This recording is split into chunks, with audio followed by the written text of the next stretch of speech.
Welcome to another episode of Money in the Bank with Frank. Today we have a fun show. We're going to talk a little bit about PBM and pharmacy. There was a big announcement. I liken it to kind of an asteroid hitting the water, but until the tidal wave hits, no one really knows what just happened. But, we'll get into that right after the announcements. Thanks.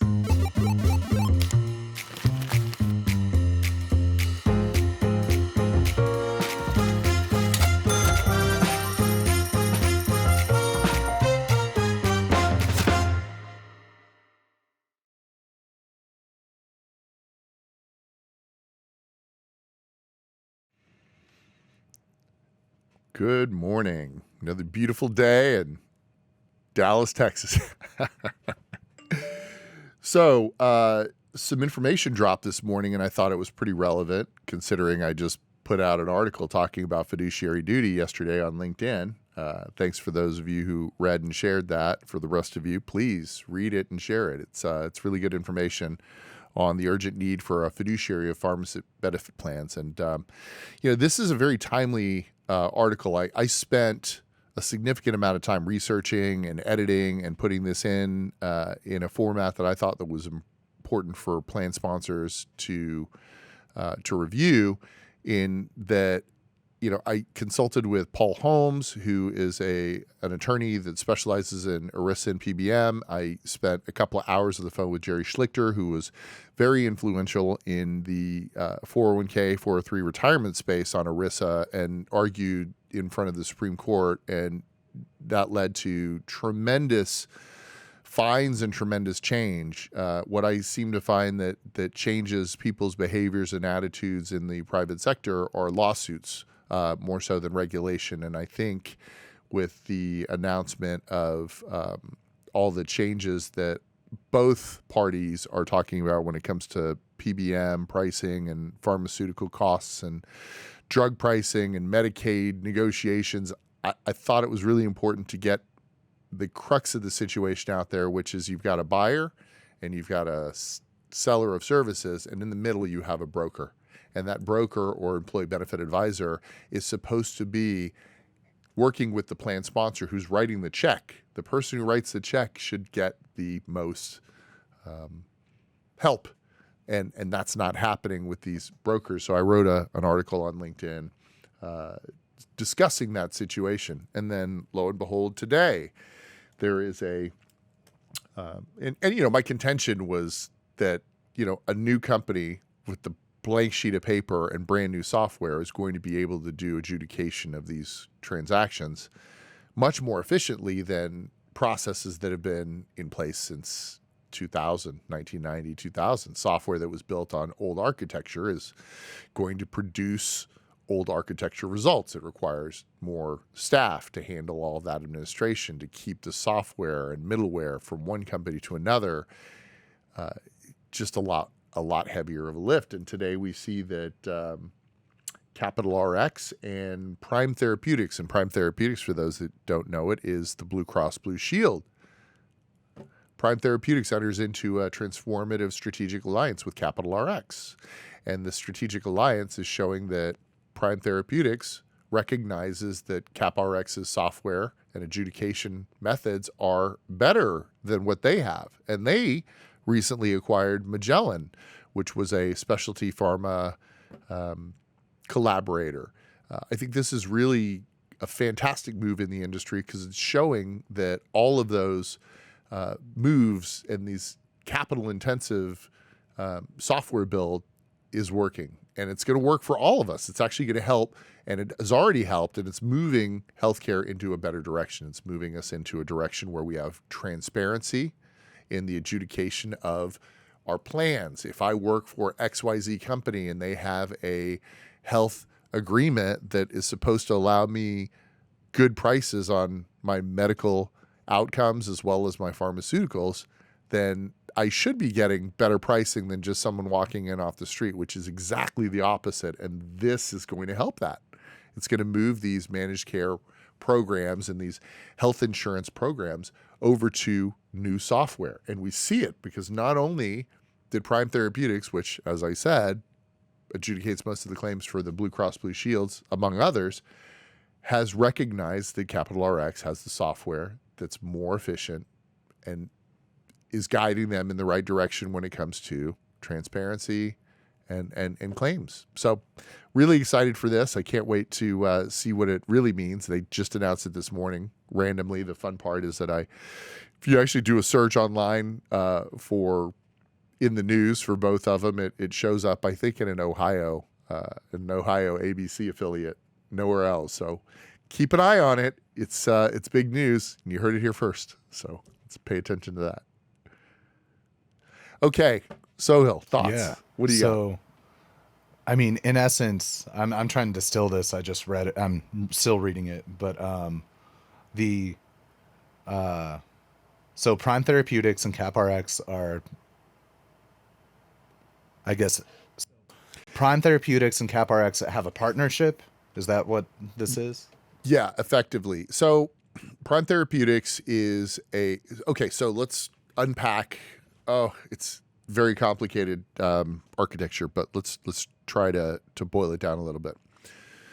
So you've got Blue Cross Blue Shield, which we know is a health insurance or a managed care company that basically provides services to make sure that individual payers get the insurance coverage they need, whether it's pharmacy or health insurance, right? They don't do all the work themselves. They have their own architecture, their own back end. So they may have their own pharmacists that actually check the prescriptions that come through to make sure that there are no contraindications, right? So they're going to handle all the back end, but what they're using CapRx for is to actually, what I would say an equivalent in the financial services world would be basically clear trades, right? So they're adjudicating the transaction between the person with the insurance card and the pharmacist at the end counter. And in order to do that, you've got all these different payers that may be on the same system. You may work for XYZ company or ABC company, both of them going through Blue Cross Blue Shield with different costs of drugs. That's so essentially, the this partnership between CapRx and Prime Therapeutics modernizes the systems and innovates on the technology to make things more transparent between the buyer and the when you're at the pharmacy, right? That's right. That's right. What you've been pushing for this whole time. For years. And finally it's here. And add a layer onto that, because it's new software, and just like in the financial services world, because they are doing something that's so novel and they're making it so much easier for people to work in this industry, I suspect that you're going to see a lot of these employee benefit advisors leaving the big firms and catering and creating these boutique firms where they're able to represent their payers, their clients better, get better pricing for their clients with less overhead. You don't have to have 20,000 employees with XYZ big brokerage firm behind you. You can represent that you're doing what's in the best interest for your payers without having to work for a big firm. We saw that in the financial services industry, and I do believe that we're going to see that here in the employee benefited world as well. You already see it. If you take a look at Benefits DNA, which is a great company to look at, if you put it in the show notes, maybe you can pull that up now. Benefits DNA is already a boutique firm out of Pennsylvania. They do amazing work. They will work for their payers like no one I've ever seen. They're amazing. I work with them as well for the stuff that I can't do individually. And you're going to see more and more companies doing this. So let's take a step back. For the consumer, you're just a consumer of pharmaceutical products, drugs. You go to the pharmacy. I'm trying to understand the structure and the architecture of this company, Prime, works with Blue Cross Blue Shield and some others. So at the pharmacy, to be clear, they're owned by 19 of the Blue Cross Blue Shields. So out of the 50 Blue Cross Blue Shields, I think they're state, right? Every state has a Blue Cross Blue Shield, whether it's Blue Cross Blue Shield or Blue Cross Blue Shield. Individually, there's like 50 of them, of which 19 have banded together and created their own pharmacy benefit management platform, which is called Prime Therapeutics. Got it. Okay. Wholly owned subsidiary of 19 Blue Cross systems. So 50 states, 19 participate in the PBM as owners. The rest participate because it's their sister organizations hoping for the best outcome. My question is, how does this affect like pharmacists? The pharmacists are still not allowed to. This just Separate. So those I think you're getting to gag clauses, which is to say that when you walk into a pharmacy, if you don't have a prescription, you ask a pharmacist how much it is for XYZ drug, they're not going to tell you. If you walk in there with a prescription and you have an insurance card, they're not going to tell you what the cash price is because you have an insurance card. If you walk into the pharmacy with only the prescription and you ask them how much it's going to cost, then they'll tell you. But if you give them your insurance card, they're going to tell you the price that your insurance company has brokered. And then if you have like a GoodRx or CapRx or whatever, and you pull that up, then they're allowed to give you that if it's better. That's right. But they're not gonna allowed tell you. they're not allowed to tell you to use GoodRx or the CapRx Advantage card, right? There are other programs out there. Everyone just knows GoodRx. So let's walk this through. Let's pretend that we're walking to a pharmacy because this just happened to my wife, covered by an insurance program. She goes into the pharmacy to pick up a generic medication for an ailment to do with her knee. And again, generic pharmaceutical. So she goes in there, she picks it up, she pays her copay, which is on her insurance card of $15. So she pays $15. No one even looks twice. 96% of the people who get a prescription given to them just pay it. They don't ask, they don't question. So what did I do? I went with her. I didn't say anything. She knew she was paying $15. I literally pulled up the GoodRx app and the CapRx Advantage app, and I typed in how much it should cost. And I got right across the street, there was a local grocery store for $5.66. I could have paid cash, $5.66 for what she paid $15 for, right? And then if I went to that same pharmacy, it was more or less the same. I think it was like $16. Well, you would pay cash, but it's still through the through. Right. But here's the dilemma. So she paid $15 for her copay. Now that claim is going to be processed, sent, some kind of administrative fee is going to be billed to that, which is then going to be passed on the cost of the drug that was negotiated by her company for that drug, in addition to all those additional fees. So if she would have just paid cash, done. Instead, she paid more than she could have paid, and that claim is going to be submitted to the insurance plan, which is going to have to pay additional money. Do you see? There's layers upon layers upon layers. Like, I feel like this, how like anti-government people feel about bureaucracy and government. It's a waste. Yeah. And there is a need for this, right? They still do need to send you a prescription card. They need to do pre-authorizations. They have to check and make sure that there's not a better drug out there for you. So they actually have a utility. PBMs they do tremendous work. It's all the ancillary things that have been added to what they do that cost more, that are costing us that are in the system. AKA it is not brokers, the way it was supposed AKA, to be. Right.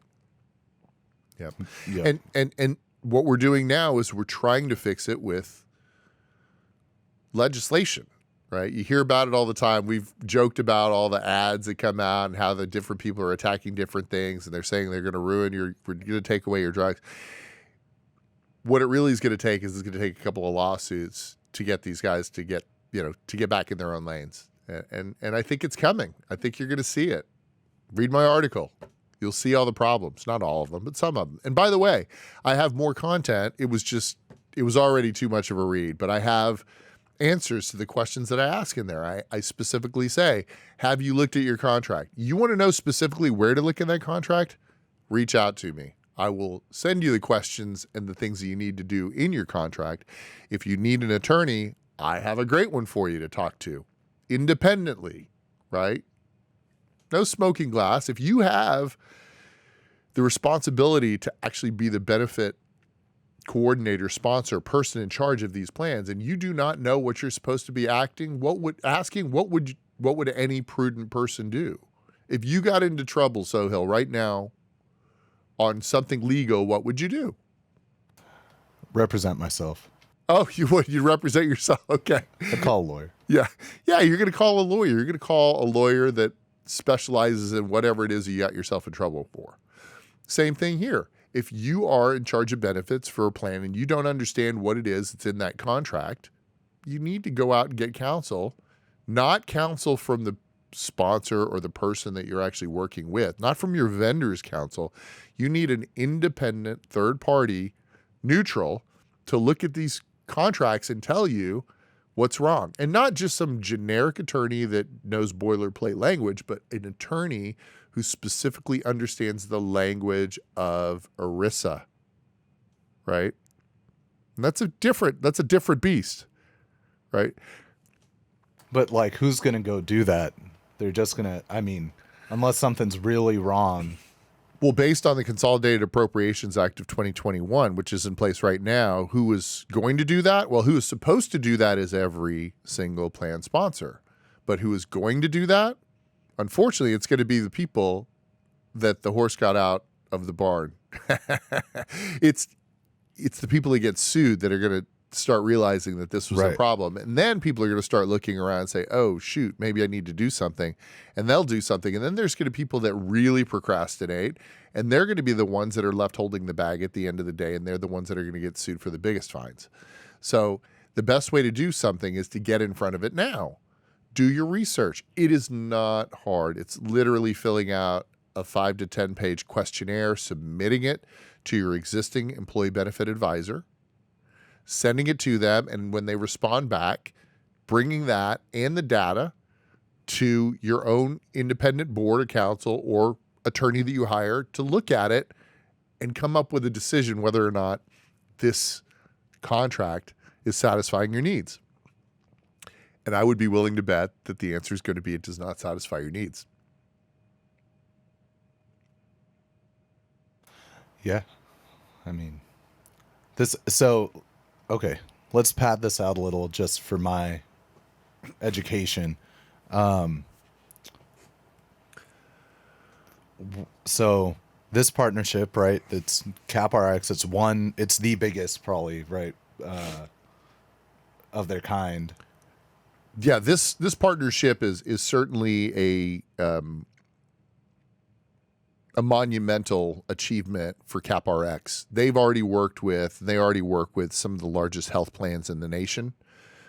We'll see how this transformation happens, but this, I think, is really just unbelievable validation that their platform is an amazing platform. And what is so great about CapRx's technology and the Judy system?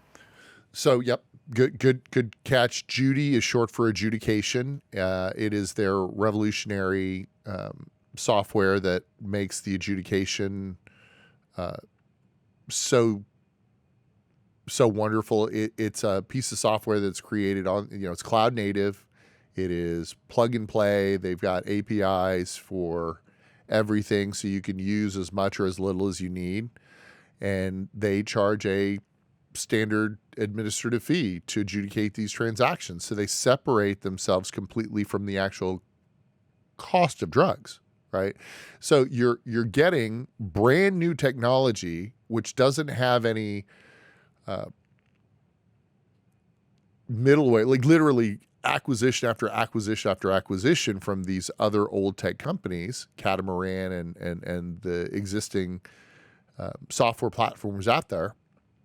It's a brand new system. It's like the old systems were made in 2000, 2006-ish, right? Which is more or less old architecture, like think COBOL programming language. So what was popular back then? Well, I don't know. Let's see. Internet Explorer 3. So what's the difference between using the most recent version of ChatGPT or Google even as a search engine versus using Microsoft's Internet Explorer 3? Yeah. Yeah, Ask Jeeves. Perfect. Yeah, that's great. Right. Exactly. I don't know. Ask Jeeves was pretty good. Yeah. But there wasn't anywhere to advertise on Ask Jeeves.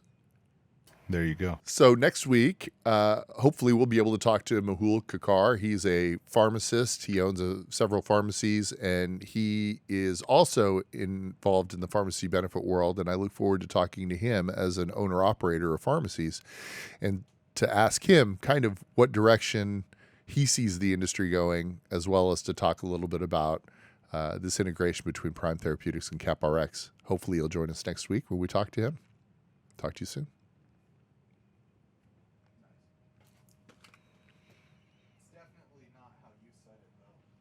No, different. Totally. Hey, you. Thanks for joining us for another episode of Money in the Bank with Frank. If you like that, hit the subscribe button. We have plenty more content like that on the Merge TV, and we look forward to seeing you next time.